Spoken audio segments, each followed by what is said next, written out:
Sir अब हम बात थोड़ी सी नई पीढ़ी की कर लेते हैं, जैसे जेन जी, जेन अल्फा। इन लोगों के लिए रिश्ते के मायने एकदम अलग है। ये शादी में इतनी रुचि नहीं रखते, बट लिविंग और डेटिंग में इनका ज़्यादा इंटरेस्ट रहता है। और ये लोग ये भी मानते हैं कि शादी की जो व्यवस्था है, यानी मैरिज एज एन इंस्टीट्यूशन, भी अपनी आखिरी सांसें ले रहा है।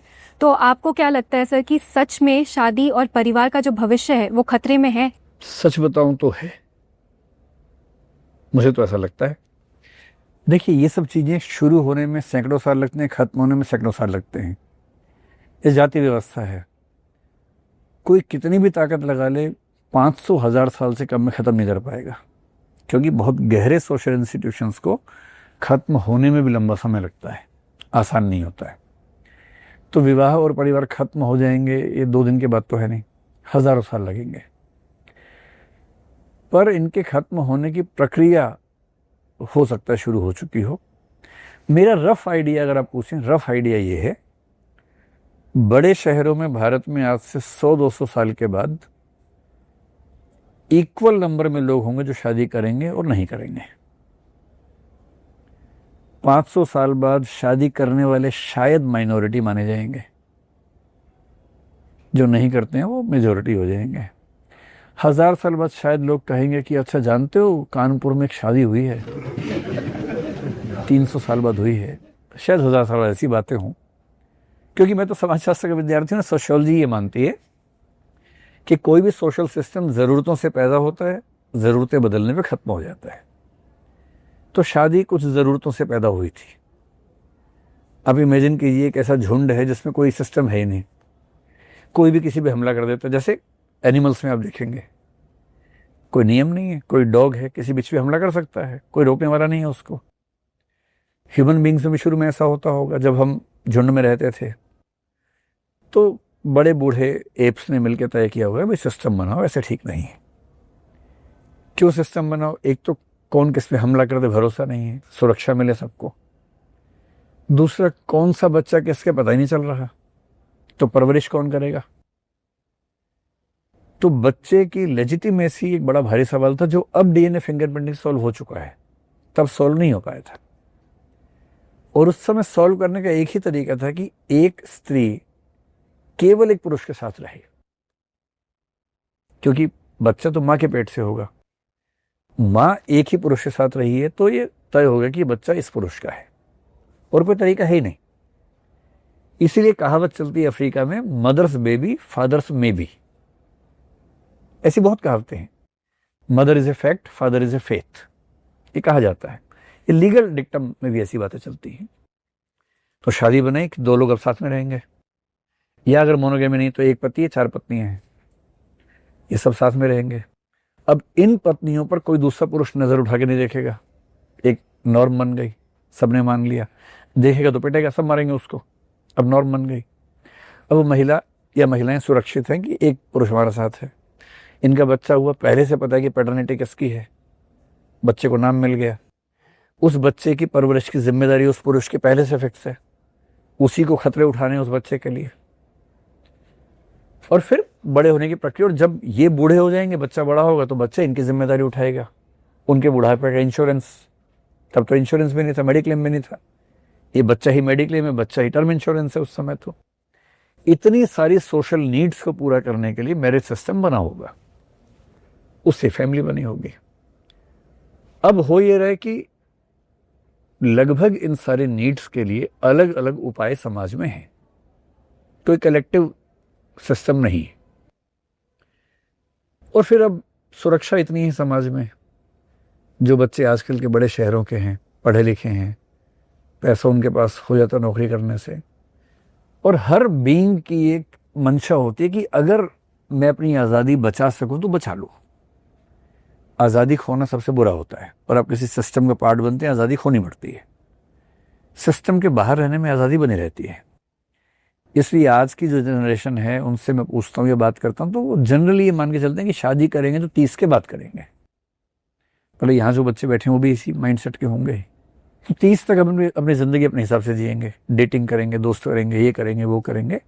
हम बनना नहीं चाहते, किसी जगह अपनी आज़ादी कम नहीं करना चाहते, करियर बना लेंगे अपना, थोड़ा पैसा बचा लेंगे, इन्वेस्ट कर लेंगे। उनको इन्वेस्टमेंट का आइडिया भी सबको है, फाइनेंशियल सिक्योरिटी कैसे बनेगी। और जब जीवन को ठीक से जीने के बाद स्थिर हो जाएंगे और हमें ये भरोसा हो गया कि अब हम मेंटली मैच्योर हो गए पति या पत्नी बनने के लिए और माँ या बाप बनने के लिए, तो हम शादी करेंगे। आगे चल के कुछ लोग कहेंगे कि उसके बाद भी क्यों करेंगे, छोड़ो, क्या जरूरत है, नहीं करते। अब शादी की जरूरत क्या है, किसी के साथ रहना है तो को लिविंग में भी लोग रहते ही हैं। को लिविंग को लीगल स्टेटस मिल चुका है। अभी तो जो टेक्नोलॉजी में नई चीजें आ रही हैं, ऐसे रोबोट्स बन रहे हैं जो ह्यूमन बीइंग जैसे दिखते हैं, लोग उनसे शादी करेंगे आगे चल के। ये बहुत जल्दी अगले 5 साल में दिखेगा। ऐसे रोबोट जो इंसान दिखते हैं, स्किन भी इंसान जैसी है, कलर भी चेंज कर सकते हैं, सुंदरता चेंज कर सकते हैं, वो शिकायत भी नहीं करते कभी। 24 घंटे आपके लिए वो, मतलब जैसा आप जिस रूप में आप चाहते हैं वैसे रहते हैं। अभी हमें मजाक लग रहा है, आज से 10 साल पहले मैं बोलता था कि कोई भी किताब पढ़ने में जो सुख है ना, वो आईपैड से पढ़ने में, कंप्यूटर पढ़ने में नहीं है। हमारी अगली जनरेशन को पूरा सुख मिल रहा है आईपैड से पढ़ने में, उन्हें चाहिए नहीं किताब कॉपी। हम तो अपने हिसाब से सोच रहे हैं ना कि ऐसा नहीं हो सकता, अगली पीढ़ी को तो अपने तरीके हैं। तो आगे आने वाली पीढ़ियां मुझे नहीं पता क्या करेंगे, क्या पता उनको रोबोट से ज़्यादा दोस्ती होने लगे, प्रेम होने लगे।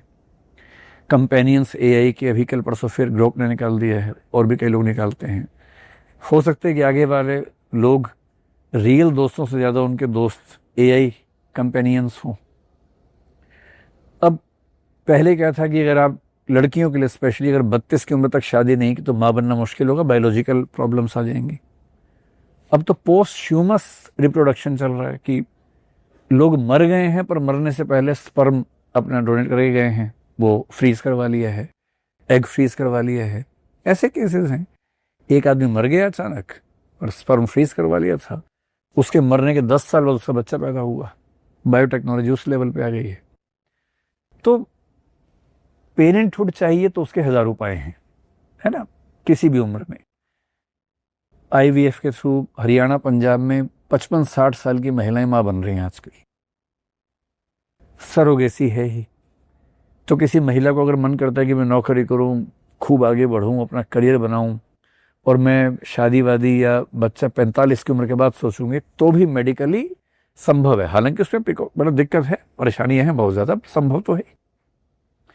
ये सारी टेक्नोलॉजी, ये सारा फिनोमेना, आज़ादी की भूख, डेटिंग जैसी ऐप्स होने की वजह से पहली बार इतना आसान है लोगों से मिलना जुलना, जो कभी आसान नहीं था। जितने चेंजेस 100-200 साल में होते थे वो अचानक इस पीढ़ी के सामने 10 साल में हो गए हैं। दिक्कत ये है, ये बदहवासी की हालत में समझ नहीं पा रहे कि क्या हो गया अचानक। इतने चेंजेस जब होते हैं तो इसको एनोमिक सिचुएशन बोलते हैं, एनोमी बोलते हैं हम सोशियोलॉजी में।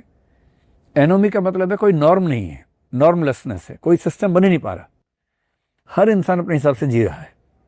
धीरे धीरे सिस्टम्स फिर से बनेंगे।